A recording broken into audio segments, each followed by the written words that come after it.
Joined by Declan Gallagher. How you doing, big man? I'm good, mate. And yourself? Aye, very good, mate. Just basically want to go back to the start. What football was like for you growing up? Uh, Football for me was the only thing I ever did. Obviously, for the minute I woke up, it was literally just wanting to kick a ball about.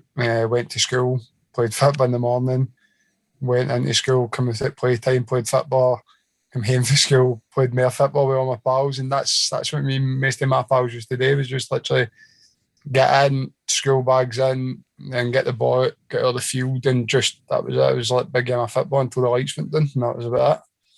And who would you say your biggest influences growing up were? One of my biggest influences would always be my dad. My dad's always been a mainstay in my football career and stuff like that. He's always been there for me. He's never missed a game. Even when he's been on holiday, he's actually came back for holiday to come to one of my games, and then he's flew back to the holiday. So he's very, very committed. He's obviously a big influence to me. As I said, it was obviously a little bit later on this, but when I got called up for the first time to Russia, he managed to get a visa. Him and my mum managed to get a visa in like 3 days to get to Russia to make it out there. And obviously I was only on the bench again, but that's just kind of shows you the dedication he's had. So he's been one of my main influences. Football-wise, I'd probably have to say maybe watching like Rio Ferdinand and stuff like that. I just think he was top class and just wanted to kind of be like a centre half like him. Even just speaking about your dad and your family in general, even obviously as a Livingston fan, I remember they were literally at every game, didn't miss a single game there every week. No matter where it was, we could be up at Peterhead or, you know what I mean, somewhere like Falkirk or something like that, just down the road. But it was just every single week, like you said. Yeah, they never miss a game, to be honest. My missus doesn't normally miss games either. My mum doesn't normally miss games. She was actually like a mainstay in my football career for like boys club level. She used to like take the money in to book the pitches and book the training facilities and stuff like that when I was at one of the boys club. So no, her and my dad have been brilliant for me. I know you touched on a wee bit there with Blantyre Boys Club. Was taken that was just boys club, and then you ended up getting picked up by Celtic. No, surprisingly enough, it started off Blantyre Boys Club, then went to Hamilton Boys Club and went to Living Sides, and then only played like 2 games with them, and then went straight to Albion Rovers. That was my first pro youth team, and only played about 7 games for them, and got signed by Livingston youth level. I was at Livingston since I was a young boy. I was at Livingston since I had been about 12 or something, and then I ended up getting let go by Livingston when I was about 14, 15, and I signed for Hamilton Accies. And Hamilton Accies, I played in the one season. I played under 15s, 16s, 17s, 19s in reserves on the 1 year. So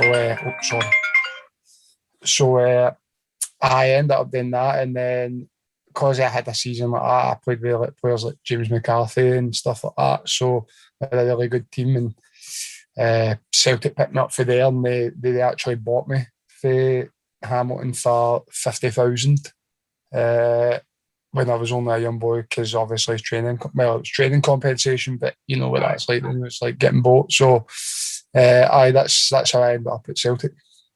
Poor by me, research just let me down a wee bit there. That's all right, man. Not many people know that, to be fair. No, I thought it was Celtic right from the start.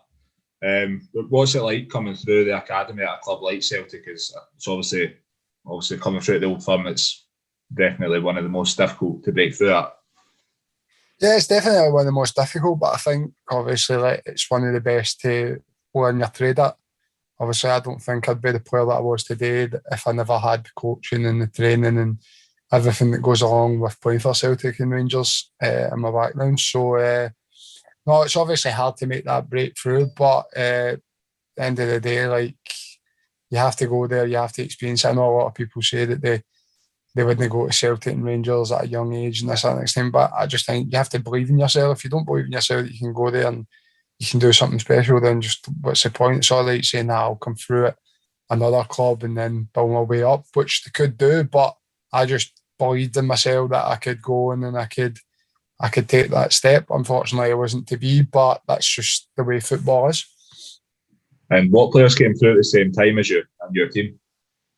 My team, a lot of the boys that came through my team, there's one well-known one that obviously stands out for everyone. That was James Forrest. He was, he came through at the same time as me. He was in my team all through 17s and 19s. And then obviously for 19s, he went straight to the first team.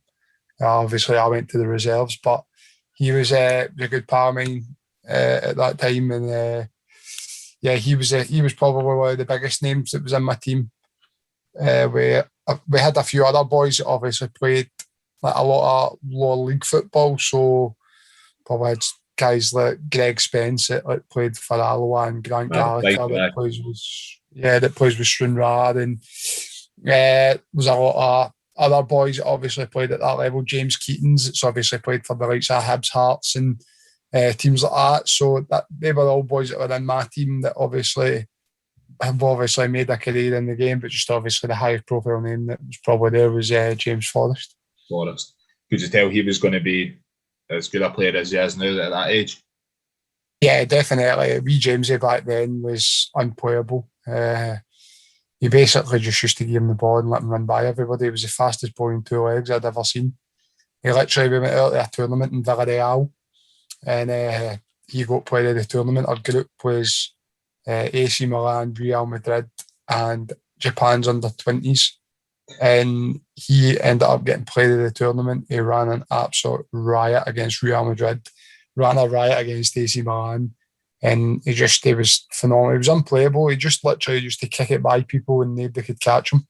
He was too quick, and obviously he's always been like kind of all shoulders and the neck. So even like try to grab him, he could just trap the shoulder, and it was impossible. He was unplayable at times. That's mental, especially with those teams like you said there. Yeah, like even back then, like you think Real Madrid, your AC Milans, and you're thinking like some of these boys were probably worth millions already before they even playing in a first team, and we were probably next to nothing in Scotland. But we James destroyed them, man. It was unbelievable. And what coaches helped you come through at Celtic the most?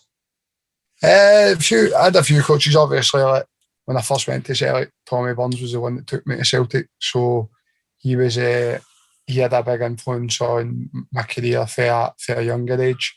He was always one of the best coaches that would ever be. Like anybody would tell you that for Celtic, Rangers, it wouldn't matter. The respect that Tommy Burns got was a joke. But there was also like Tommy McIntyre, Stevie Frail. Obviously, Stevie Frail's the assistant manager at Dundee United just now. And obviously, Tommy and Chris McCart are actually still at Celtic. But again, two big characters. Obviously, Chris McCart being a centre half that played for Motherwell and stuff. So, I worked under a lot of good coaches. And obviously, Neil Lennon was my reserve team coach when I made it to the reserves. So, it was also good working under him. He was his training sessions were really good. It used to just be possession in games, and it's like basically like if you can keep the ball off the other team, then they can't score. So it was good. Was he still playing at that time? Lennon? Aye. No, he wasn't playing at that time. He was finished by that time. God, I don't even know where I would have been when he was still playing, because I can remember I got to see him when Celtic got to the UEFA Cup final. But he was just a coach by that point. The coaches at that point was like Mialby, Lennon, and Aaron Thompson, Gary Parker, and stuff like that. What was Lennon like? Was he ruthless? He was a decent coach and stuff like that. Like he liked just basically playing possession in games, and everything was just possession in games, and then you maybe got a wee bit of hard session. Obviously, some of the words that he could use on people and stuff like that, he could be ruthless at times, but I think you kind of have to have that wee bit of nasty streak in you in football at times, and obviously sometimes the transition in being a player to then a coach, it's a wee bit hard to adapt, but I didn't mind him too much. Just try to get the balance right, basically. Yeah, basically. Making that transition to being a coach is obviously it's a hard thing to do you know what I mean? And was there any first team players that were at Celtic at that time that would come down to like watch the games and try and help the younger boys out? Thinking back to when I was, obviously we used to train at Barrowfield, that was the time where Bobo Baldi get kind of put down to train with the youth teams and stuff like that. So he used to always be like training with us and things like that. And I can actually remember that he went and he gave everybody a piece of paper and he basically said, like, write down like whatever song you like. And then he took them all back in, they went away, bought us all an iPod and then a big iPod dock station. It was like, this was a big like belter thing, man. It must have cost some amount. He was like, this is for use for a Saturday and stuff like that. And he was just a great big guy, to be fair. So that was one that always kind of stuck out for me. There'll be some battle, you and Big Bobo, eh? Back then, there was no battle with Bobo, man. Bobo used to train with under 19s boys. Now, he was massive. And they used to train with under 19s boys with like metal studs that were like unbelievably big and just like a pair of copas. And with like 50-50s with like everyone, he would make sure he was winning it. It was crazy. But that's just his mentality. It was a winning mentality and you can't teach that at times. And you're coming through at Celtic and then it comes about that you're getting loaned out to Stranraer. How does that happen? Well, basically when I was at the reserves, there wasn't too many games because the reserve league had kind of just folded at that point. That's when the reserve league kind of had went away. And I wasn't playing much football. And one of my mates that I was at Hamilton with, Ryan Marshall, his name was the goalkeeper at Stranraer. And I had been speaking away to him. I just said how like it was kind of bowling my foot again on a Saturday. And he said, like, why don't you see if you can get on loan to us? He was at Stranraer. I was like the manager would need to speak, and then I think Stranraer kind of knew that I was like wanting out, so they went and made an approach because of what Ryan Marshall said. And I spoke to Neil Lennon, and he said that he thought it would be a good idea for me to go out and like get some first team football and see how I coped, like in the man's game basically. And that's how I ended up at Stranraer. That's a completely different pressure, like obviously playing with guys that are playing for win bonuses compared to probably like the comforts of Celtic. That'd be fair to say. Yeah, I can remember just turning up to my first training session. It was like 1/3 of an Astro pitch. It was like a 7-a-side. There was 1/3 of the pitch, and then there was like guys playing 7-a-sides. And it was just like a local area. And I think it was actually at Tory Glen, to be fair. And I was just thinking like this is like crazy because I was used to like Lennox down in Barrowfield. It's all enclosed. It's your own thing. So you're going back seeing random people, and then it was like just training with men. And like I remember one of the strikers at Stranraer, Armandoni, and he was about 6'7", man. He was on trial at Livy, man. He was huge, absolute tank, massive. So I remember like seeing him, and he was like a big heavy guy kind of at Stranraer. And I just thought to myself, like, I said, this guy can't be a football player. I said, no chance, like. And then I tried to like step in front of him to take the ball off him, and he just bumped me, and I went flying into a fence, man. He's turned away, and I was thinking to myself, wow. I said, right, okay. I said, it's not going to like wee schoolboy tricks, are they going to work? And he actually like properly defending that. And that's when I started kind of learning the man's game. How was that loan spell? Would you say it was a successful one? I'd say it was a successful one for me. Obviously, that's kind of where I got my name out there a little bit. Obviously, I was meant to go on loan to Stirling Albion in the first division halfway through that season. But the manager there was John O'Neill, and he ended up getting sacked just before I went to sign. So I didn't bother, and I ended up going back for the second half of the season at Stranraer. We missed out in the playoffs for about 3 points, I think it was. So it was good just to like obviously have that fight to try and get into playoffs for promotions and that's the next thing. And like obviously, as I said before, that kind of put my name out there. A lot of people were watching me, and Celtic were watching me, and then other teams were watching me and to see what I could do, and it helped get my name out there. So did you still have time left on your contract at Celtic when you were on loan at Stranraer? No, that was the end of my contract. After that, I went back for, I think it was like a week or something like that to Celtic, and basically at the end of that, I was basically told that I wasn't going to be getting a contract. They felt that it was probably the right time for me to move on. I think I was about 19 or something. They were basically saying, like, you've had your taste of first team, and they couldn't guarantee me first team football there, so I'd probably be best try to go make a name for myself elsewhere, which was obviously at the time was heartbreaking because obviously like, I loved my time there. I was there for 4 years and Celtic was all I knew. So it was obviously, it was heartbreaking, but at the same time, it was probably one of the best things that had happened for my career.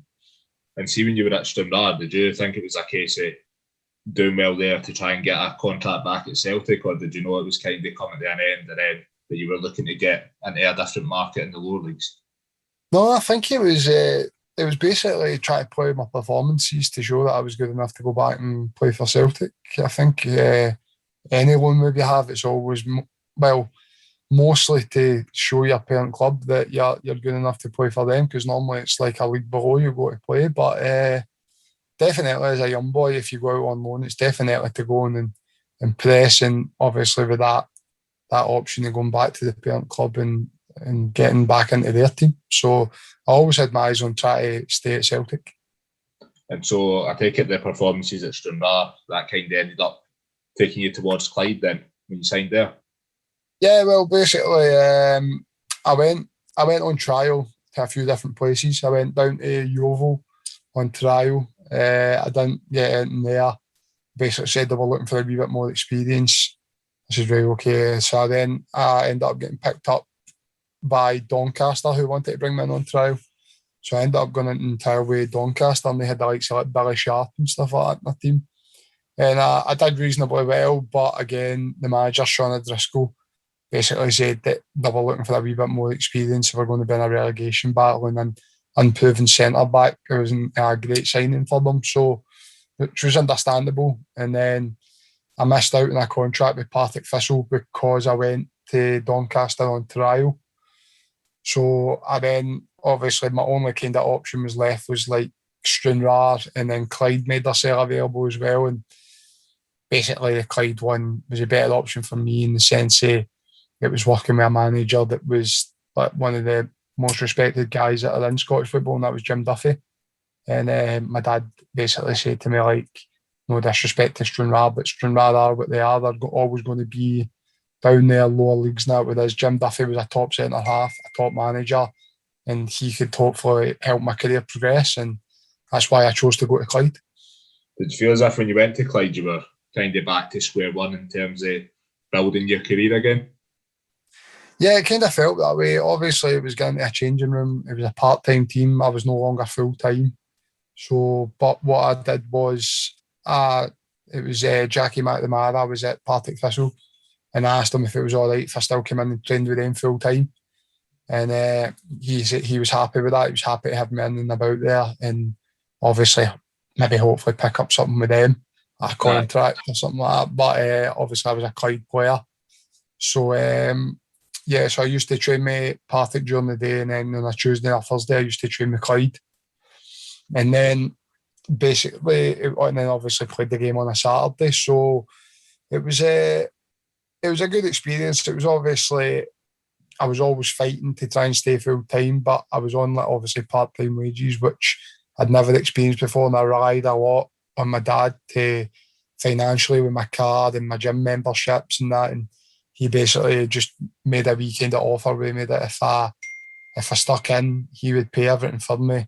But if I never made it back full time, I would obviously have to then maybe look to get a job, because I was like 19, 20 at this point. Aye. So it was understandable. That kept you like in the full-time environment? Yeah, definitely. That kept me in training with Partick during the day. And my dad looked after me. Obviously, my mum and that still stayed with them. So everything was kind of, I was looked after well, and I just got to put my full focus on trying to get back into full-time football. How did nothing ever come about with Partick in the end up? Well, I just think obviously Partick had signed Stephen O'Donnell at right back, so they basically used up their budget. So that's how they didn't have enough money to then offer me a contract. I think I then got a face operation, a jaw operation when I was at Clyde, which put me out for about 6-7 weeks. And that was probably around about November, December time. And obviously it wasn't a great time, because when the transfer window opened back up, Partick had went away and signed another few boys on loan from Rangers and stuff like that. So again, their budget was used up, and they obviously didn't have enough money to like buy me for Clyde or something like that. So it was basically essentially just had to wait to the end of the season. So you do well at Clyde and you end up getting yourself a move to Dundee. Yeah, well, obviously that was. Dundee. Well, basically, I ended up getting my move to Dundee because when I signed for Clyde, Jim Duffy said, "You play well for me, you do the right things for me." He said, "Like, I'll help you get a move back at full-time football." And with his recommendation to Dundee, they ended up signing me on a 2-year contract. And playing for the Premiership in the first time as well. What was that like?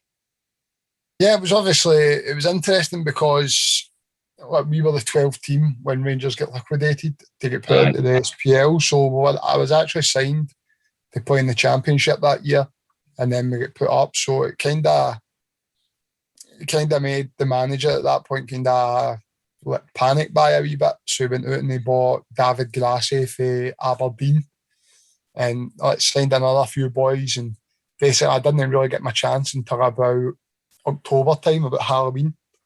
I didn't get my chance in the first team. Basically, I actually went in and spoke to Barry Smith, and I was basically said I never came here to sit on the bench, and sometimes I wasn't even on the bench. Sometimes I was getting put in the stand. I says I never came here to play like this. I said if this is the way it's going to be, send me out on loan. I said Jim Duffy would be happy to take me back at Clyde. I could get some game time in that, and then next year can just see what happens. And then they said to me, "No," he says, "I can't send you back out on loan. It wouldn't look good for the club, but just keep working hard. You'll get your chance." And it was fair. It lasted another couple of weeks. I wasn't really getting a chance, and then I went in to see him again. They said, "Listen, you're going to get your chance." And I said, "Right, okay." And I played against Aberdeen.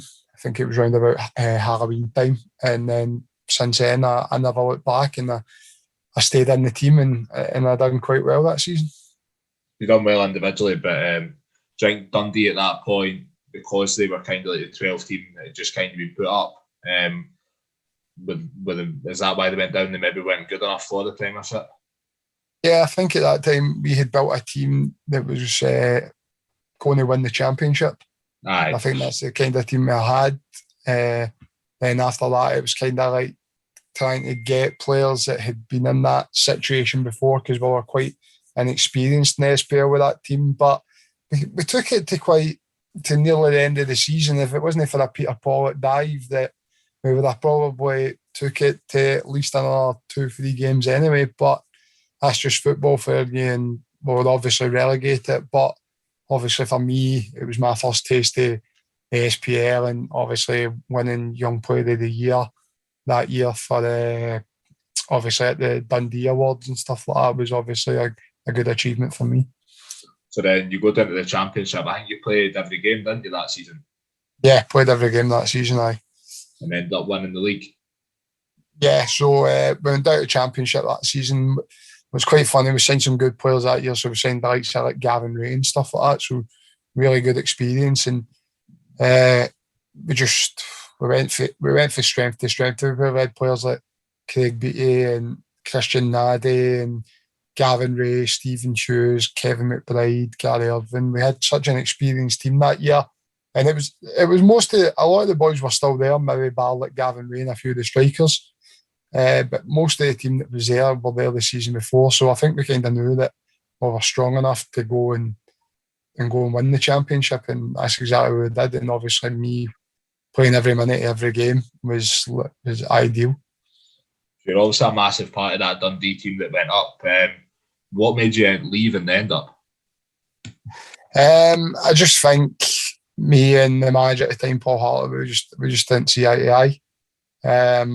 He basically, I got offered a 2-year contract back in January, and because of one of my agents, they wanted too much money for the deal, which they weren't due, but he was wanting it for deals that he had done with other boys at Dundee, and he tried to take that out on me. So I basically said that I would wait till the end of the season when my contract ran out with him to sign the contract. That's when Bomber Brown was the manager. Then obviously Hartley came in the last 7 games, and then that contract got took off the table, and I got offered a 1-year contract that was £50 more than what I was on the season before, but they took my house off me that they paid for, which basically made me worse off than the season before. So I just thought that there was no real, like, he didn't really want me to say. All I kept on saying was, like, we're going to be looking at other boys, like we're bringing in James McPake, we're bringing this guy and that guy. And I was just basically saying to myself, well, I'm better than these guys that you're talking about, so I don't understand why you're chasing them and not me. So it kind of got to the stage where he wasn't too fast, I wasn't too fast, and we parted ways. I was just like, that's fine, then I'll just leave. And that's kind of, that's kind of just how it worked. I just felt that if the manager isn't really putting an effort into signing you, then what's the point? And how does the move to Livingston come about? Because I imagine at that point you probably had a fair amount of other offers as well. Because I remember, as a Livingston fan, I was probably quite surprised that we managed to get you, considering you've played every single minute for every game for a team that's went up. Yeah, it was quite weird how it came about. To be fair, to be honest, I was actually quite surprised myself that I didn't have as many offers as what I did. But literally, it was like next to none, to be fair. And then some of the offers that did come in just weren't meeting any of the valuations of what Dundee had offered and stuff. And it was like further away again. So I was just kind of like, well, this isn't really going to work. So, and then John McGlynn came in at Livingston and was like, we'd be really happy to sign you and stuff like that. And they matched the wages that I was on at Dundee and stuff. So it was good because my wages were matched, and I was playing with a manager that really wanted me. So I was thinking to myself, well, this is a great move for me. So, and obviously I still stayed in Dundee at that point, so the travel wasn't too bad. And I thought that this is probably the best kind of situation for me, and I was happy to do it. It was a bit of a strange season as well that season, because didn't they start off too well, then you end up winning the Petrofac Cup, and I think at Livingston at that time the aim was just to stay up, which we've done as well. So overall, a successful season. Yeah, definitely. I think most every season that I've been at Livingston, the ambition's always to stay in the league. That was even when we had done like back-to-back promotions and stuff like that. It was always to stay in the league. So, it was quite a weird season. I think it was like us, Arlo, and like Cowdenbeath or something like that. That was kind of scrapping out of the bottom. But I never ever really felt under too much pressure, to be honest. I always thought that we played well. We had a good team, and we always gave teams good games and stuff like that. So I was never ever worried. And then, obviously, not going down and then winning silverware that year in the Petrofac Cup, it was a definite positive season for us at the club. I'm glad you weren't worried. I was absolutely shiting myself at the prospect of League One. Nah, no chance. And then you end up re-signing for Livingston. First game, Peterhead away. We've got to talk about that dodgy banner that you had at the time. The ponytail.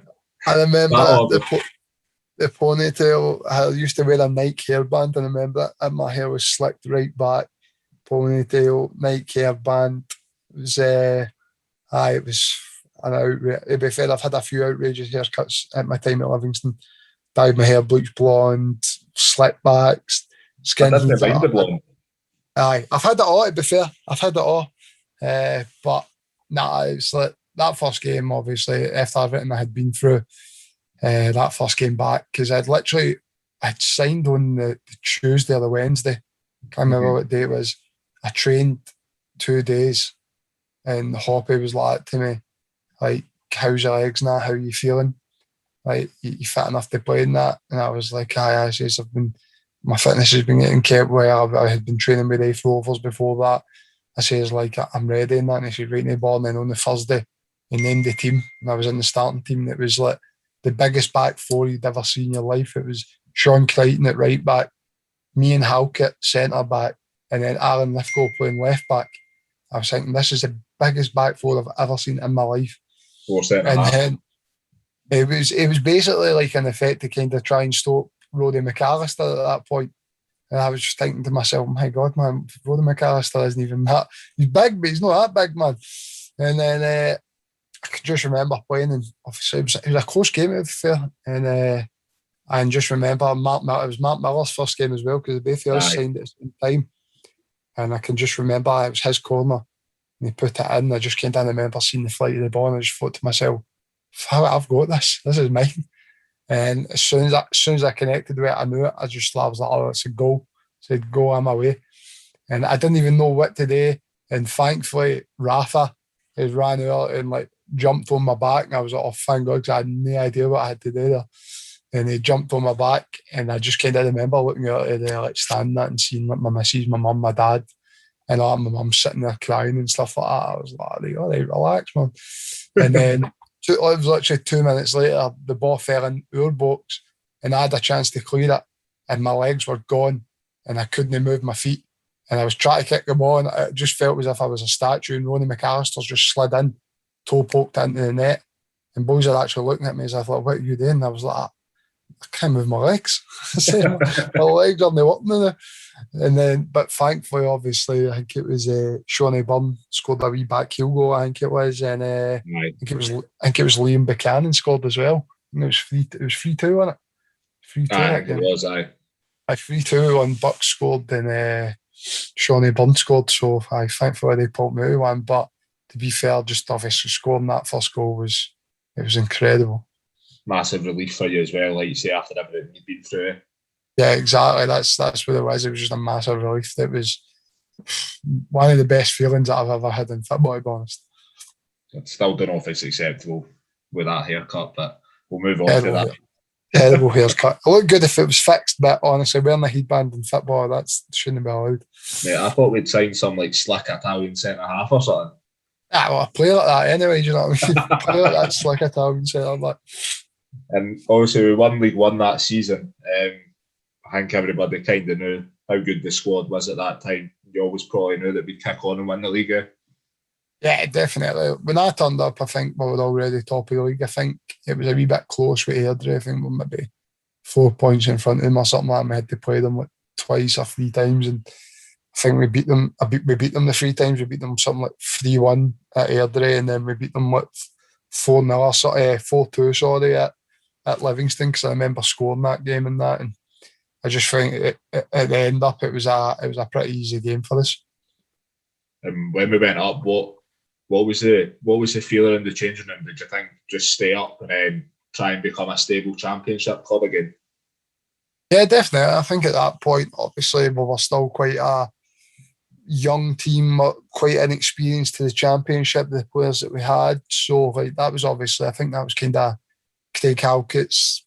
Yeah, he played a few games in the relegation season, but I think realistically, the likes of Halks and stuff like that, the championship was just new to them. And I think if we wanted to make that next step, that we had to like get stronger as a team as well. And to be fair, I think we did that. We obviously like Davy and Hoppy. You mentioned them there. What were they like, Hopkin and Martindale under at that point? Oh, Davy's never changed. He's been brilliant. I love Davy to bits, to be honest with you. Like, I've always loved Davy. Some people can think he's a bit much, but nah, Davy is what Davy is, and he's a great guy, and he's done so much for me, man, that I can't thank him enough and praise him enough. And obviously he's getting his rewards now. Obviously we being the first team manager, but him and Hoppy were just 2 big characters to have, and that it worked well for us because we were quite a timid team, apart from maybe the likes of me, Halkett and Big Al Lithgow. There wasn't too many vocal people, but I think the belief that they gave to the boys, I think it just seemed to work. And even though everybody said we weren't pretty or this, that, I just think that everything they made us, it just worked so much. And at what point did you start thinking that we can actually reach the playoffs? Because obviously Hoppy in the media was saying, oh no, we just want to stay up even when we were basically guaranteed to get the playoffs. But were you saying that in the changing room, or? I think it was just a mentality thing. I think we had to always just keep on playing that underdog card, because I think it was working to the advantage that nobody expected to be there. We shouldn't have been there, but we were picking up some like good results. Like I think it was St Mirren that won the league that year, wasn't it? St Mirren won the league that year, and it was like us, Dundee United, and Dunfermline, and I think like we absolutely battered St Mirren that season at the Tony Mack when Lee Miller scored that where he kicked and stuff like that. And I just think that we were such a good team, and we all just knew, and we were that close to a changing room that I think we all just had that kind of belief deep down that we could definitely do something special that year. So when we managed to finish second and then travelled up to Tannadice, what was the thoughts in and around the place at that point? Do you think you could still go up to the Premiership? Yeah, definitely. I think we had belief in the way we played, and I just think that no teams liked playing us. They called us this ugly team, long throws, long ball, this, that, the next thing. But it wasn't like that. We just kind of out-battled, out-worked, and footballers don't like to admit when they get out-battled and out-worked. They can say that we were ugly at football and that, but we had good players in our team as well, like Pitts, Shawnee Byrne, Keegs, Halkett, Al, me. Like we had some right good players, Josh Mullen and like Nicky Cadden and Jordan Thompson when he came in and stuff like that. And then you've got good strike force in Harvey, Rafa, Lee Miller. So we had some quality players, and like people are trying to like put us down, but I think just how good a changing room we were, that was never ever going to happen. And I think the games we had played Dundee United that year were always close, and I think we had belief that we could go up there and we could do something special. I think the team and the fans and probably the club in general as well, they kind of buzzed off that underdog status, and when everyone used to say how ugly, and I mean you get people who were finishing mid-table saying how shit we were and all that, but just end up just keep going, and probably just end up putting us on to prove people wrong. When you find something that worked for you, like see if that was any other team and it was working for them, do you think they would change it? Absolutely not. No teams just hated it, and end of the day, as I said, they just hated being outworked, and that's what we done. We didn't just kick the ball along every second of the game because it's a pure lie. Like you watch the goals that we scored, like Pitts' goal against Dundee United, nutmegs the centre half, then dinks the goalie. That's not a team that play long ball. Nah, you know what I mean? And like Keegs' goal against Partick in the playoff final, and just some of the goals that we had scored were never ever long ball goals. It was always well played goals, and people just don't see that because they brand you something when you start doing things that are unusual, like Big Al's long throw for near enough the halfway line because he could launch into the boat. Why would you not use that? It's like a corner. It's like having a corner at the halfway line just to keep doing it and put the ball into it.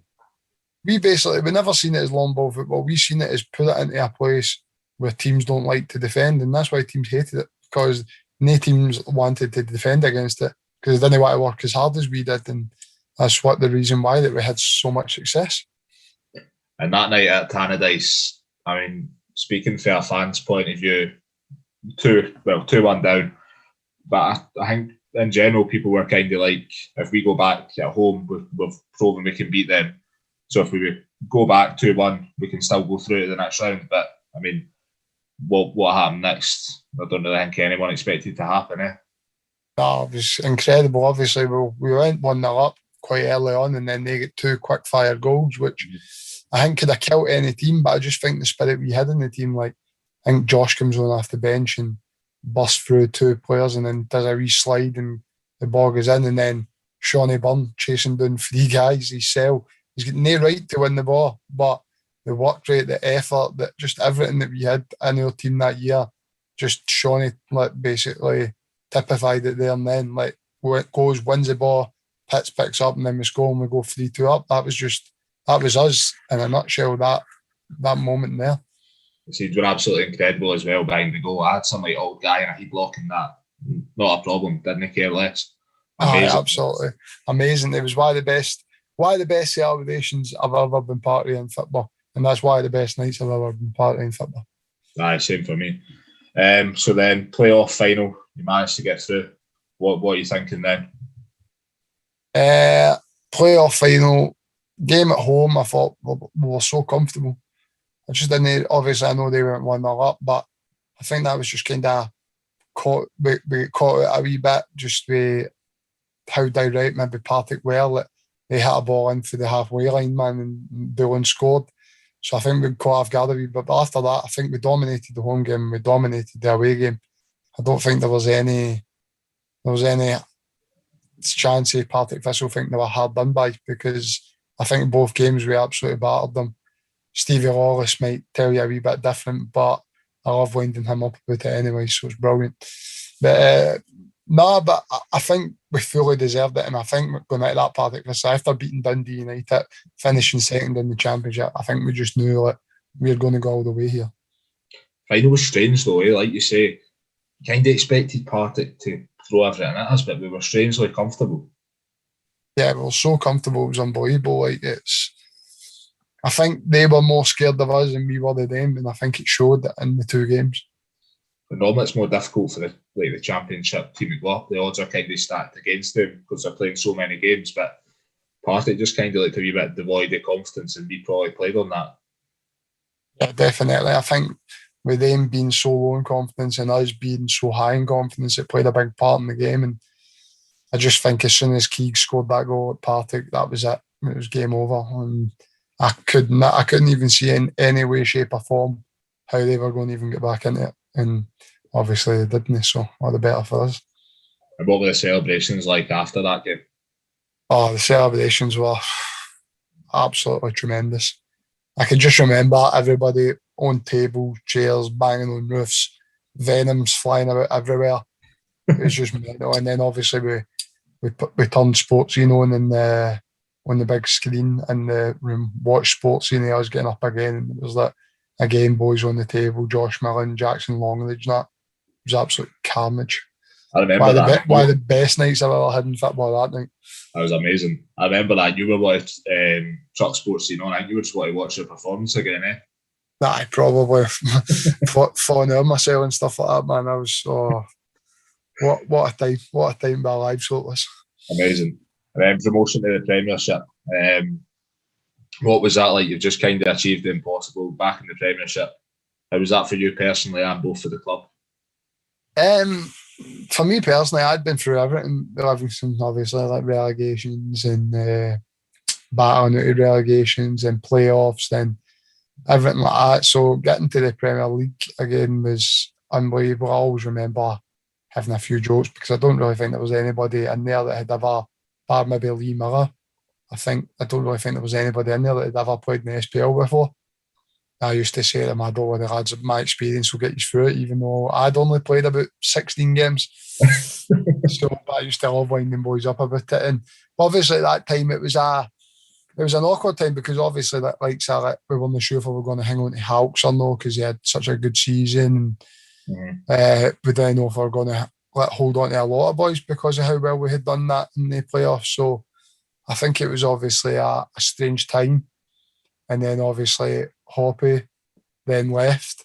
So it was kind of like, oh, what's going on here? That looked as if boys only got signed and Hoppy was leaving. Well, just like where do we know? But obviously, like everybody kind of re-signed and we kept that nucleus of the squad, and then we're kind of able to add that wee bit of quality as well. I think helped us massively. I know it was a short time as well. You said there about Hoppy leaving. Kenny Miller comes in. What was he like to work under for the short time? Kenny was brilliant. I think the only reason that Kenny never really worked was because it was completely opposite from kind of how we played with Hoppy. Hoppy was more kind of like get the ball forward in their half, like in their faces or something. And Kenny was more like total football. I just think I don't really know if total football suited the way our team was and the way we set out to be, and I just didn't think that people were enjoying it too much, even though I think when we played Kilmarnock in the first game of the season, we absolutely bopped them off the park. But I just think it wasn't kind of suited to us, and I think obviously the quicker the change happened, it was for the better, kind of. You need to play to your strengths as well. There's no point trying to play football that doesn't really suit the team. Yeah, exactly, and I think obviously they didn't. I think a lot of the boys wanted to do it. I just don't think we had the personnel to do it. So it was obviously just one of the things that again, if something's no broke, don't fix it. So, aye. Then Gary Holt comes in. He was probably more similar in the style to Hopkin.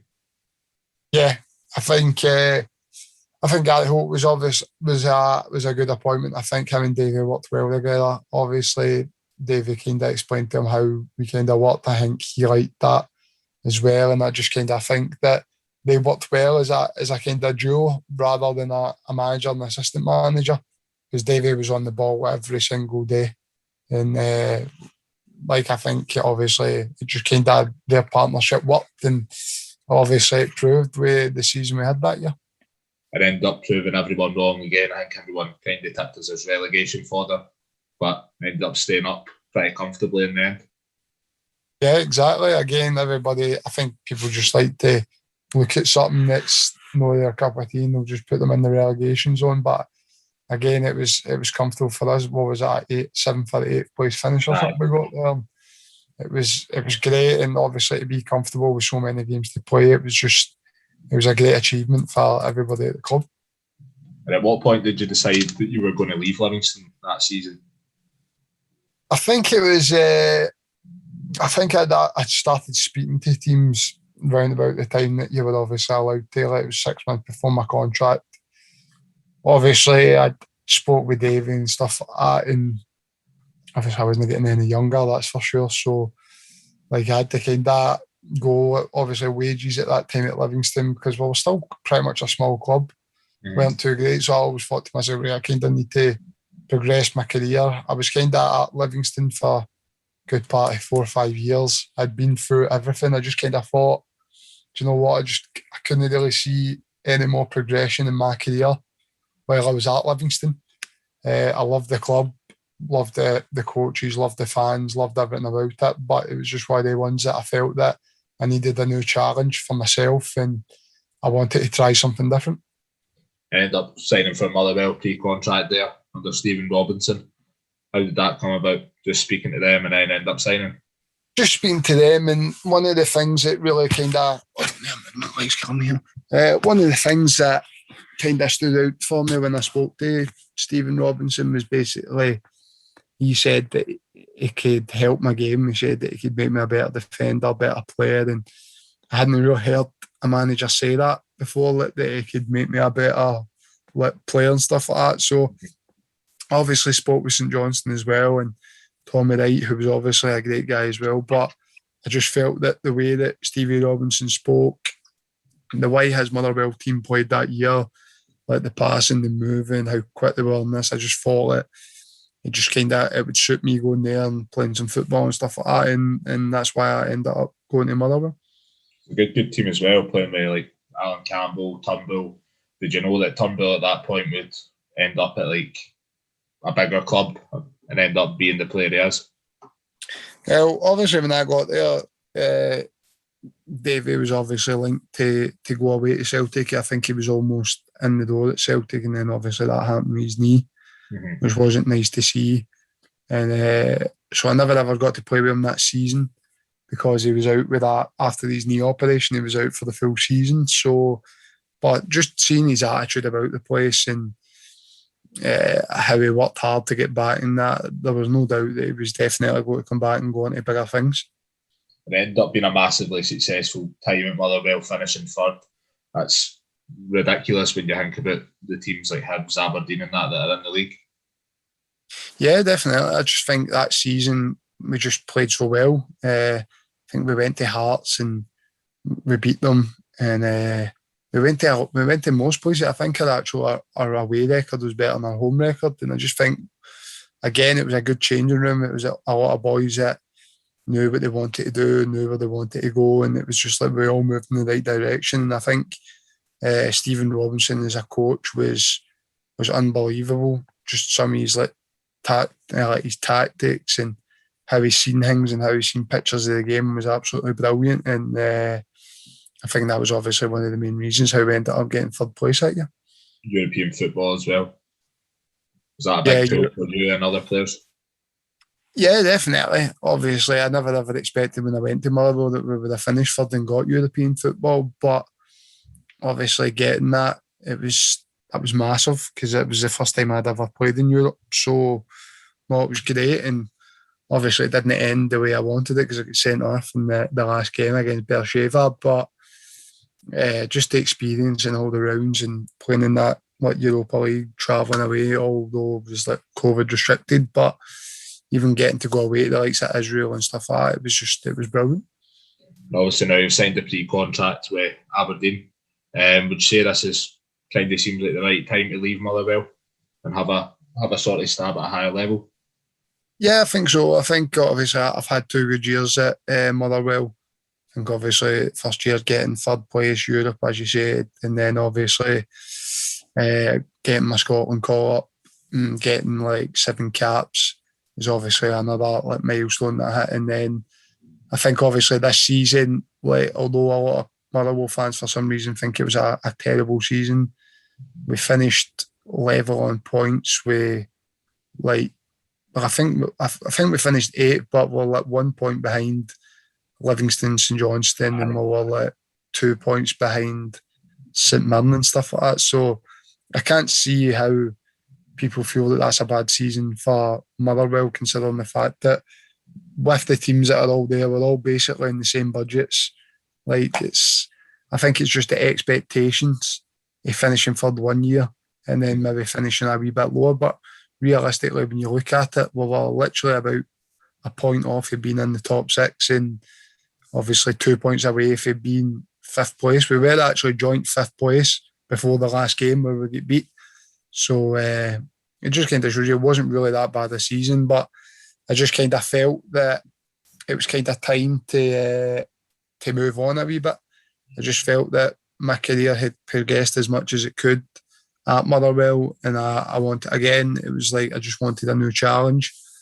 Obviously, I stay in Dundee, and Aberdeen's obviously a massive club. Again, European football was another attraction of why I wanted to go there. I want another crack at playing in Europe, and obviously they're the 3rd biggest team in Scotland, so it's a great move for me, and it's obviously a great move for my family as well, considering the fact that it's now only just up the road from us. I think it's well documented that you've obviously had other interested clubs. Is that what pulled you towards Aberdeen? The fact of European football, the fact they're a massive club? Yeah, definitely. I obviously had options down south as well, but I just think it wasn't the right time for me or my family. Obviously, my wife's got a good job up here. My daughter's in school. We've just had a 3-month-old baby. So I think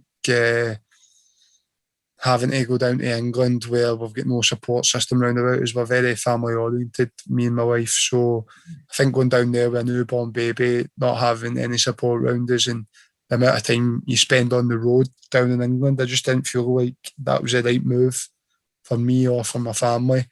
And I just felt that Aberdeen, how big a club they are, the stature, as you say, their European football and just everything about them just was so appealing. And again, it's only up the road, so I'll get to spend more time with my family as well, which is really important to me.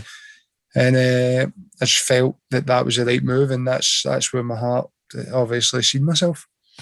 And what would you say your ambitions for your 2-year deal you signed, but 2 years at Aberdeen? What would you say your main ambitions are for that? My main ambitions will just be try and push as far as we can in the European stage. I want to try and see if we can get a big thing for me would be to see if you can get into the group stages and you aren't playing for Celtic or Rangers. I think it'd be amazing to see another Scottish club get in and play in Europe because it only does well for Scottish football and that exposure. So I would love to do something like that. And obviously I would also love to split the old firm. I know that's a massive task, but obviously with the signings that you've seen I've made already, obviously the likes of myself, and then you've got Scott Brown, and then the experience that's already up there just now, I think you can kind of see that Aberdeen are going to be pushing hard this season, and I'm hopeful that we can try and go and maybe push Celtic and Rangers a wee bit for that second spot, or who knows, do the incredible and try and beat the Dolphins. But obviously, I know that's a hard ask, and obviously with the budgets that those two clubs have got, the chances of even splitting them are very slim to none. So, but again, you have to challenge yourself, and you always have to dream, or else there's no point in even playing football. would say it's quite an exciting time to join Aberdeen with a new manager. The owners back in the club. Kind of seems like there's a good project going on there now. Yeah, definitely. Obviously, they've got a project there, a new stadium. They've just built themselves a new training ground, which is good. I think everything that Aberdeen are doing now, it's moving in the right direction, and I'm hoping to be part of something that moves in the right direction on the pitch as well. So I just think right now is a good time to be there. I seen an article saying that New York Red Bulls wanted you at one point. Is there anything in that? A wee bit. I spoke to an agent. Right. He just came up to me one day and he was just kind of.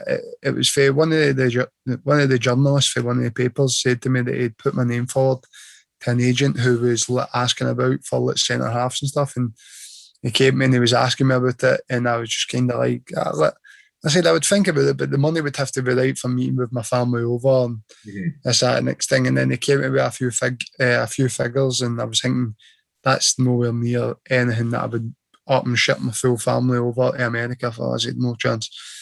And he was like, oh, this is just kind of how they work. And I said, well, that's not how I work. So kind of just need to put it to bed. But it was funny because it was the Portland Timbers he was talking about to me. He wasn't even speaking about New York. And then the next day, like things came out in the press, it was like, oh, New York Red Bulls and Portland Timbers are chasing me. I said, this guy had never once said anything to me about the New York Red Bulls. So that didn't come deep for New York, surely. I see. I don't even know how much truth was even in that, because the only team I heard was Portland Timbers. But you never know, because he wanted me to keep signing a form that allowed him to speak to clubs for me and stuff like that. But I wasn't willing to do that. I had my own agents at that point, and like I didn't really, they were doing their own thing at that point. So I thought I just didn't want to get anybody else involved with it, and I just basically tell the guy that it wasn't for me. Seems a bit of a dodgy deal, that one. Probably better steering away from it. Always a dodgy deals you need to stay away from. I know. So on to the Scotland stuff. Your first Scotland call-up. How did you first hear about that, and did you think that it was ever going to happen? Well, I remember Motherwell, their media team. Obviously, everybody knows how busy Motherwell's media team is, and they basically came up to me and they said, like, how well I was playing that season. They said, like, we're going to be pushing, like, for you for like the Scotland call-up and stuff like that. Like, everything that we put up in the press is just going to be you for Scotland and stuff like that. He said, we want to push hard for you, and I was like, all right, brilliant. I said, that sounds good. I said, well, I'll try and keep playing it as well as I was playing. And they kept just putting out there this guy for the Scotland call-up, and eventually I had just got home from football, and Stevie Robinson had just phoned me and said, listen, Dick, I know you never made the squad, but like there might still be a chance that you could get in, so just be ready, be aware that this could still happen. I was just like, all right, and it was like for the Russia, and it was a Russia and I can't even think it's San Marino. That's who it was, Russia, San Marino. And like I kind of spoke to Steve Clark a wee bit, and he was just kind of like they'd got the squad, but then Grant Hanley pulled out, and I didn't even see it till late that he'd pulled out. So I got the phone call for Frank Riley at the SFA, and he was basically like, we want to call you up, we just need all your passport details because we're going to Russia. And I was like, all right, okay. And so I was trying to get all my passport stuff, try to send all this out to him, and then eventually it got announced that I was called up into the squad, and that I had to meet up with the squad the next day. I was thinking to myself, oh my God, all right, brilliant.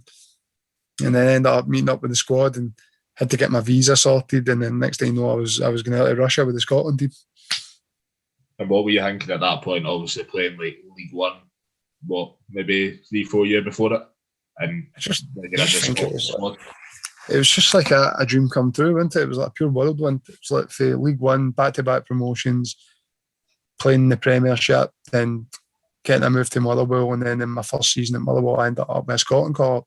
It's just like my career was just building and building and building. I was just thinking to myself, this is unbelievable. And then obviously getting the call-up, it was massive for me. And what's it like turning up for playing in League One to then seeing all the boys that play in the Premier League and that? Yeah, it was crazy because I didn't really know what to expect, and then like I turned up, and then there was like obviously like Charlie Mulgrew and Robert Snodgrass, Andy Roberts, and all these guys, and I was just thinking to myself, what am I doing here, man, playing for Motherwell and stuff like that. And then my first training session, I remember coming off my first training session from my dad, and I went, "Oh my God," I said, "I can't breathe." So the tempo was so high, it was unbelievable. But I think that there made me an even better player with how high the tempo was, and it just showed me the levels that I had to get to play at that level. Was it ever in your thoughts, like, I want to make that Scotland squad? Obviously, you'd always want to make it, but did you ever think it would be possible? I think just kind of the season I was having, we stayed third place for so long, and there wasn't really any other centre halves out in Scotland that I kind of thought, oh, I'm going to let pure struggle to take their place. Or they're unbelievable. I'm nowhere near their level. I was looking at boys and I just thought, I'm definitely at their level, and if not better. And I think you have to have that belief in yourself. Obviously, there's some great players, great centre halves that play for Scotland, but you have to have the belief in yourself that you're better than them. If you don't, then there's just no point in even turning up. And obviously, we end up qualifying. You're a massive part of that. You go over to Serbia in the playoff. What was that like? What was the pressures of that like? That was the most pressure I've ever felt in my life. Obviously, the Israel game. The Israel game, I wasn't even meant to be starting. The first playoff game, I wasn't even meant to be starting. The back three was meant to be Kieran Tierney, Liam Cooper, and Scott McTominay. And then obviously that was the time where Stu Armstrong ended up testing positive for COVID, and because he had been with Ryan Christie and Kieran Tierney, they had to self-isolate. So then that ruled them out of the game. And then next thing you know, Cooper got moved to the left and I was in at centre-back.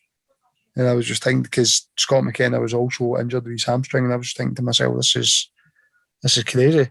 And I just get thrown in right at the deep end just the day before the game, and it was unreal, but it was a game that I absolutely loved.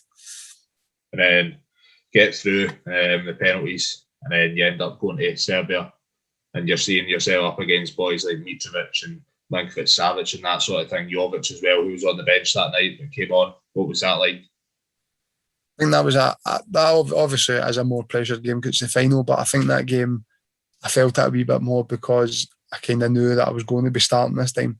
This time it was going to be me, that I was going to be the starter because of how well I done in the Israel game. So I felt that wee bit of added pressure, but I wasn't as nervous as what I have been in previous games, which was quite weird, which was a bit of a shock to me, but I went out there full of confidence and just ready for the night and just knowing what I had to do that night. And it was, thankfully, everything I knew I had to do, I managed to do that night. Like Mitrovic in the back pocket, not a problem, eh? That's it, not a problem. But I think that was good because I love that physical battle, and I think everybody sees Mitrovic, they just think he's a monster, he throws people about and that, and I just felt that night that's my kind of game. I love the battle. I love somebody who wants to maybe argue, have a wee shoulder to shoulder, and that I just kind of suited me to a T. And I thought, I said, I've got this guy. I said, I don't care how big he is. I said, he'll no beat me. And that's the kind of attitude. That's it. That was the kind of attitude I went in with. He's not going to beat me. So, and thankfully he didn't. And then obviously penalties it goes to. Well, first actually, in the game it was weird because it was like kind of similar to what we were saying earlier about the party playoff, obviously on a different scale, but it wasn't like you expected Serbia to play like that, eh? They were scared. They were more scared than us that night. Right. Serbia. They didn't play their normal game, and like I don't know if they didn't play their normal game, but they just didn't impose themselves in the game at all. And at no point did I feel like we were going to lose a goal that night. I just didn't feel as if Serbia had anything. They weren't on the front foot at all, basically, the whole night, maybe up until what, extra time? Yeah, I think extra time when they got the goal is when they then came out and became a better team. But I think that's understandable because a last-minute goal, we're deflated, they're on a high, so they look the better team in extra time. But I think the character that the boys shown to keep us in the game, because although they had that one shot that Marshy saved, they didn't really, never really caused us any problems. They had more possession, they had us on the back foot, but realistically, didn't really cause us any problems, any goal line clearances, anything like that. So I was never ever scared of them getting a goal. See, to be honest, when it goes to penalties, I'm sure you'll not mind me saying it, but I just froze, mate, and all I could think of was that, I don't even know if you'll remember it, the penalty shootout at Hamilton, Betfred Cup group stages. Oh, I remember all right, aye. That's all I could think about you doing in Serbia, mate. Clearing that supermarket. I was like, oh no, I can't go that far. I've changed my tackles for that. I've changed my tackles completely. To be fair, when the lead up to the penalties in the training, Steve Clark makes you hit a penalty at the end of every training session. So my first two penalties of the week, I scored the both of them. And then my third penalty, I went for the top corner and missed it the day before the game. And then I go there and I was like, no, I hope I don't need to hit a penalty here. I think I was going to go behind Davy Marshall to hit one. Honestly. Most nerve-wracking. What's that? Touch on it there a wee bit. What's Steve Clark like to work under? Obviously, he's done amazing getting us to the Euros and that. I think he's a very, very good tactician. He knows what he wants for his teams. Always well organised. Always know exactly what you have to do on the park. And to be honest, a lot of people think he's grumpy and he's just for the way you see him, but he's actually a good laugher guy and he's a good guy to be around and stuff like that. And he's obviously been very, very good to me because he's kept me in basically every squad since the first call-up when I went away to Russia. I think he's really loyal, isn't he? Like the players that probably got us there. Yeah, definitely. And I think he should be, because the players that got us there played in the high stakes game, played in the pressure games, and I feel that it would be a wee bit hard for a lot of the boys that done all that for them just to get pulled out the squad and just said, obviously I don't expect that if people aren't playing with their clubs or this, that, next thing should be in the squad. But I think if you're playing and you're playing at least to a decent standard and you're playing well, the guys that got them to the tournament should be the guys to finish the tournament off. And obviously with the 26-man squad, I think obviously it's good that you can breathe in a few guys that you're probably going to want in the future. Mm-hmm. And then the penalty shootout, we end up winning it. What are the celebrations like after the game? Both like in the changing room and at the hotel after it? Well, the changing rooms, I think, was well documented with the Yes Sir I Can Boogie and everybody dancing in the change. That was a good laugh. But the party at the hotel was just, it actually started off where everybody was sitting at an individual like table. So there was just wee groups all about sitting at individual round tables. And then it was like everybody had like a bucket on their table of drink. And then I think the drunker everybody got, the mere tables all just get pulled together. Then the next thing you know, all the tables were together. The speaker was right in the middle. And then the next thing you know, there was a conga line getting done. So I kind of think that shows you kind of how that party went. And it was that was a great night that night. And obviously this is being recorded on the day that the squads came out. So how did that come about the day this morning? How did you get that? How did you end up finding that you were in the squad? Just the usual way that you always kind of do is got a text message. Everybody kind of gets added into a group chat that's going to be into the group and stuff like that. And it's just basically a big message from Frank Lee, like the SFA, saying congratulations that you've been selected for the upcoming matches for Scotland and stuff like that. And it was it happened literally. It happens just about 20 minutes before the actual announcement comes out, so you obviously know. So no, it was obviously great to see that message. It's always a relief when you see that message, and it's just a great feeling to be a part of that squad. Would you say this is kind of like the pinnacle of your career so far? Yeah, definitely. This is the biggest moment. I think you could probably say this is the biggest moment in any Scottish player's career, bar maybe the ones like playing in the Premier League just now, with like Andy Robertson's and that have played in Champions League finals. But I like players playing in Scotland that I think going to a tournament, obviously a national tournament with your country is probably one of the biggest things that anybody will ever do in their career. So yeah, definitely. Are you happy to see the boys like Billy Gilmore, Turnbull, Patterson in the squad? Definitely. I think it's always good that you start integrating, you start kind of looking into the future as well. I see a lot of people obviously have been shouting for them to be in the squad for a long time, but the thing about Steve Clark is he's built a team we've got a good group of boys that all know each other. It's like a team environment. what he's built there. And I think obviously that's what he's been striving to build since Russia, a togetherness. And it's hard to just like have this togetherness and then just pluck boys out for anywhere and just bring them into the team. And obviously all good players, each their own, but in the day, the positions that they all play, the boys that have played in the positions have been absolutely massive for Scotland. Obviously Ryan Jack and Kenny McLean have been absolutely unbelievable for Scotland. Kenny scoring the 2 winning penalties and Jacko's performances in all of those games basically got them. So for them to miss out on injuries is absolutely devastating. But obviously that gives a chance now for the likes of Billy Gilmore and David Turnbull again. And I'm delighted that obviously you get 2 young boys like that have been doing well in their career and now they've got the chance to come in with the group. And no, I've never been happier for the 2 of them. And obviously the same for Nathan Finn Patterson. He's done well since he's went to Rangers. I think obviously Stephen O'Donnell holds that right back position. I think the disrespect that he actually gets is a bit out of order because I think he's been unbelievable for Scotland, especially with the players that he's played against like Alaba, Solomon.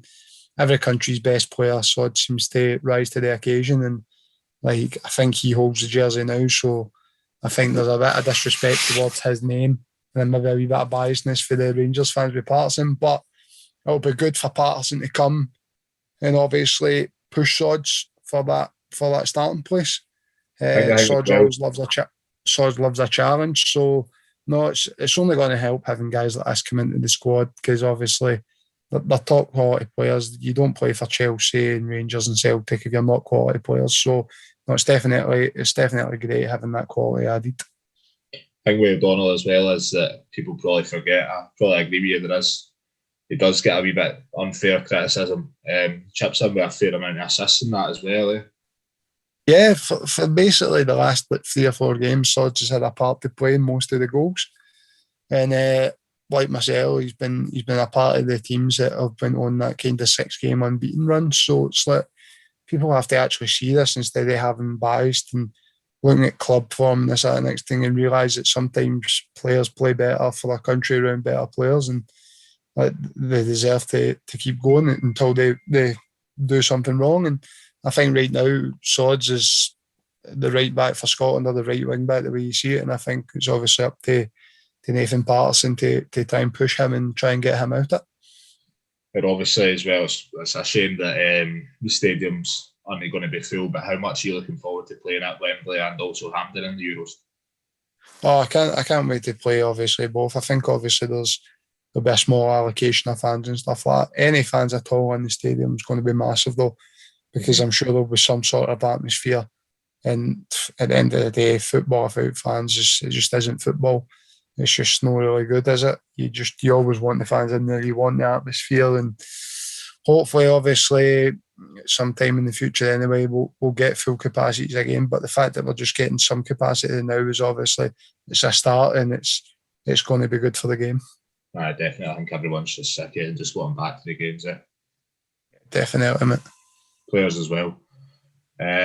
Just lastly, going on to your streaming that you've been doing with the games, Warzone and that. Talk to us a wee bit about that. Actually, I just started kind of through the first kind of lockdown, and I remember it was like Tony Watt.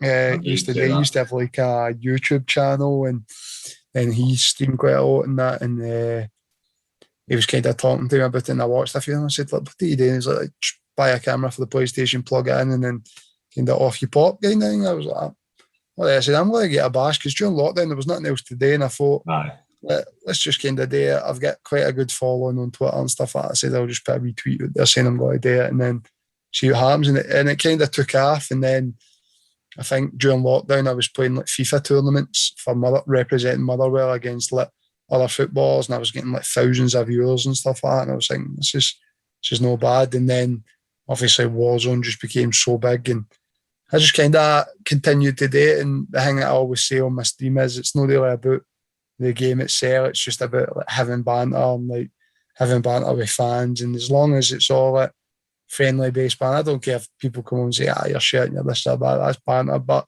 if it gets a bit too much, any sectarianism or anything like that, I'm not interested. It's like a straight ban. But it's just basically, it's all about the banter.